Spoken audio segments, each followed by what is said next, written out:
You were asked about Jeffrey Lacoste and the way that your relationship ended.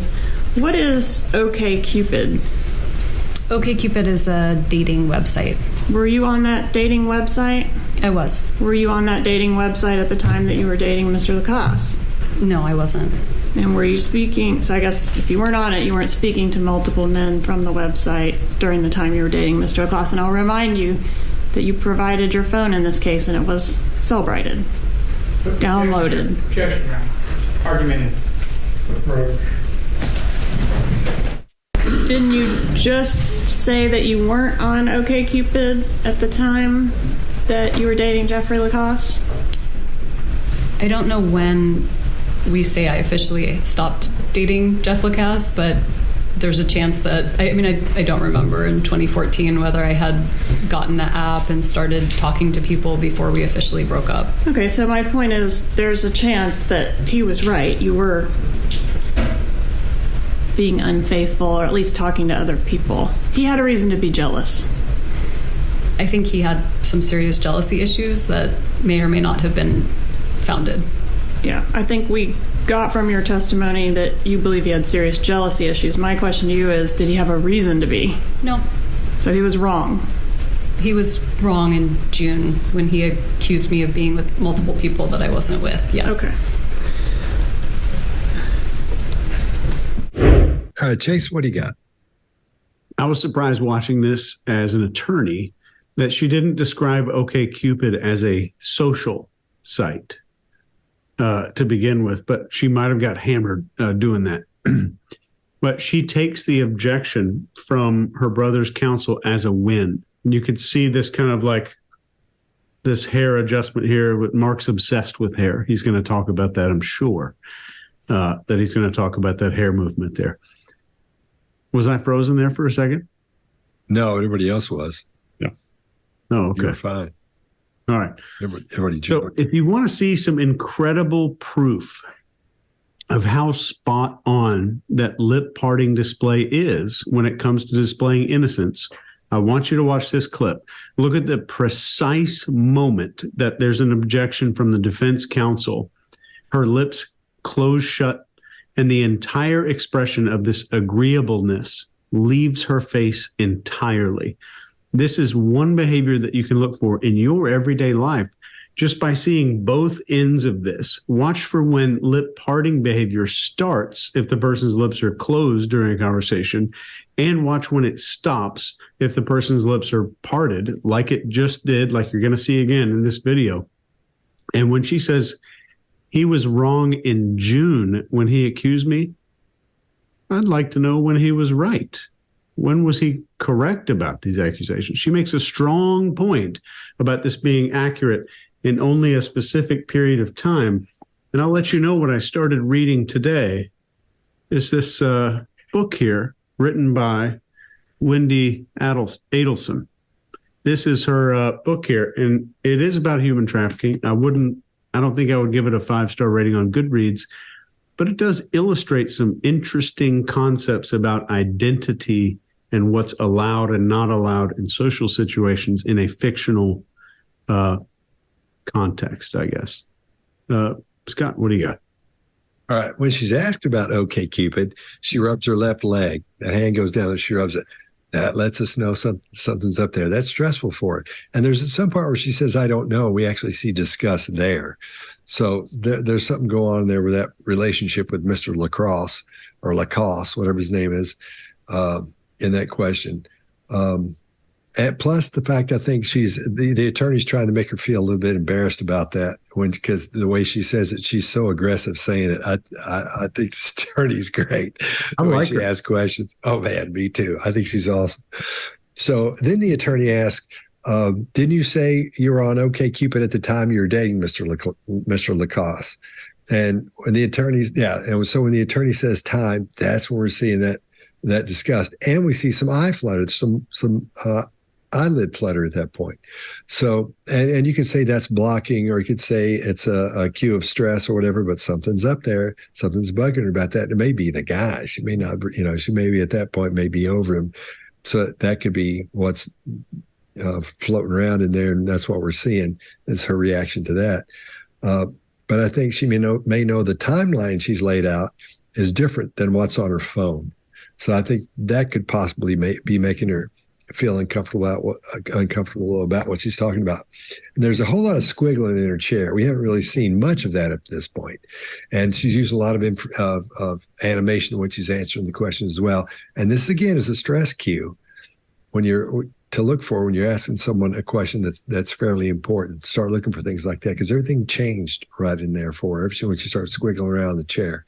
Now, when the attorney says he had a reason to be jealous, Wendi says, I think he had some serious jealousy issues. She once again pulls that bottom lip down.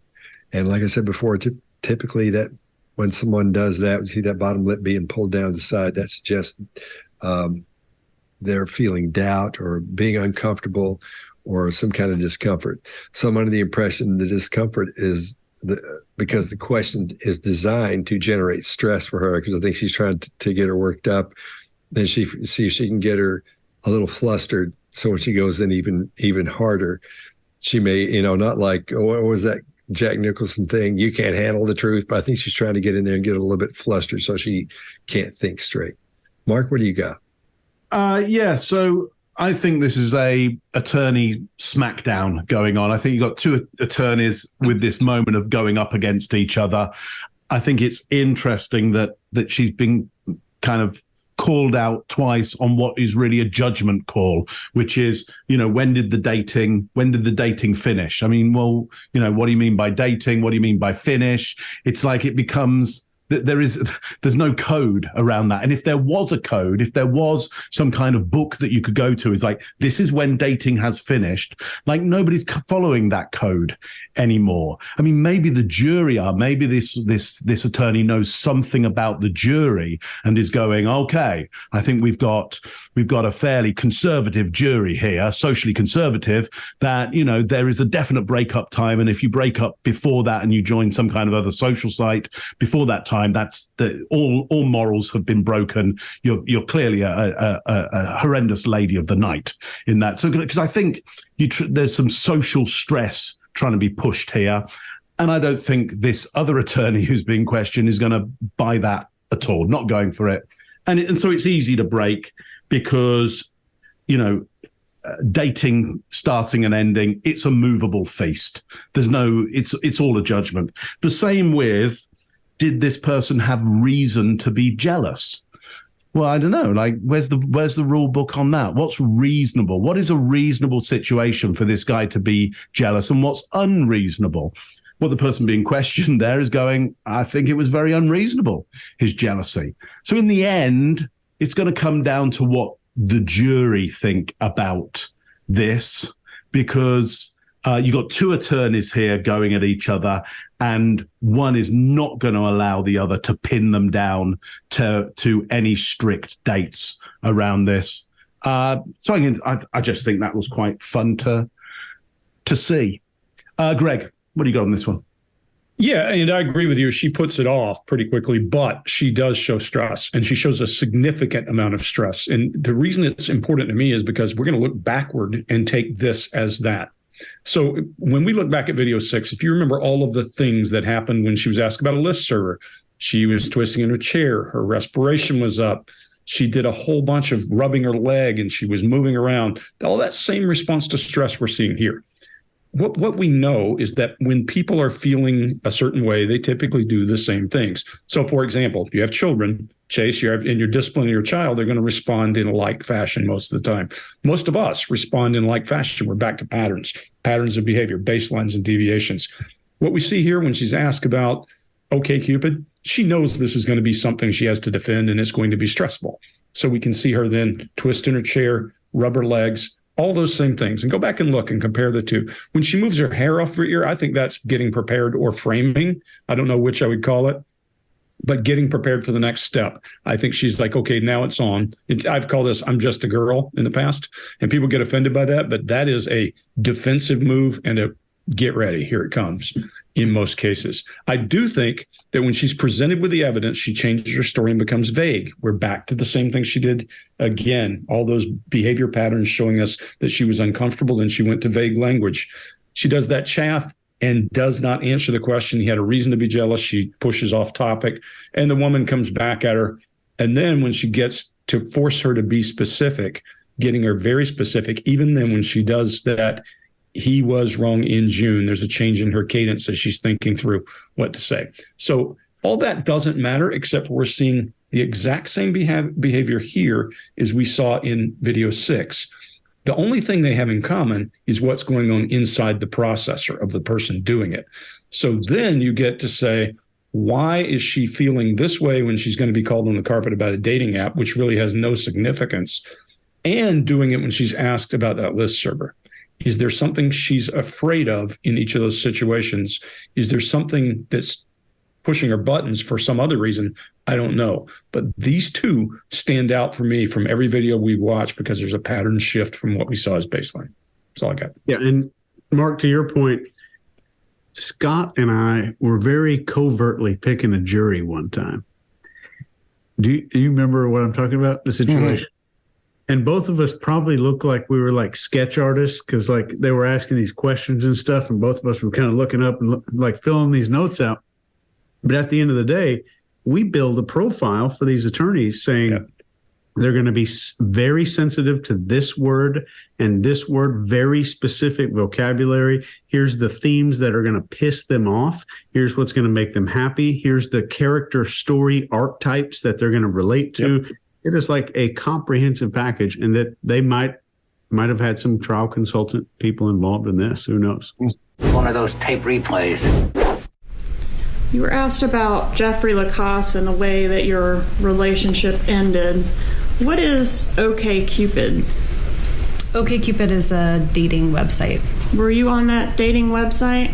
I was. Were you on that dating website at the time that you were dating Mr. Lacoste? No, I wasn't.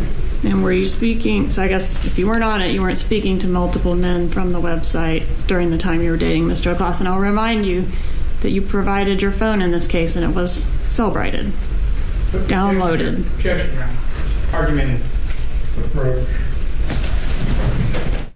Didn't you just say that you weren't on OkCupid at the time that you were dating Jeffrey Lacoste? I don't know when we say I officially stopped dating Jeff Lacoste, but there's a chance that, I don't remember in 2014 whether I had gotten the app and started talking to people before we officially broke up. Okay, so my point is there's a chance that he was right. You were being unfaithful, or at least talking to other people. He had a reason to be jealous. I think he had some serious jealousy issues that may or may not have been founded. Yeah, I think we got from your testimony that you believe he had serious jealousy issues. My question to you is, did he have a reason to be? No. So he was wrong. He was wrong in June when he accused me of being with multiple people that I wasn't with. Yes. Okay. If you like this video, get the full body language breakdown and analysis on our main channel by clicking this video right here.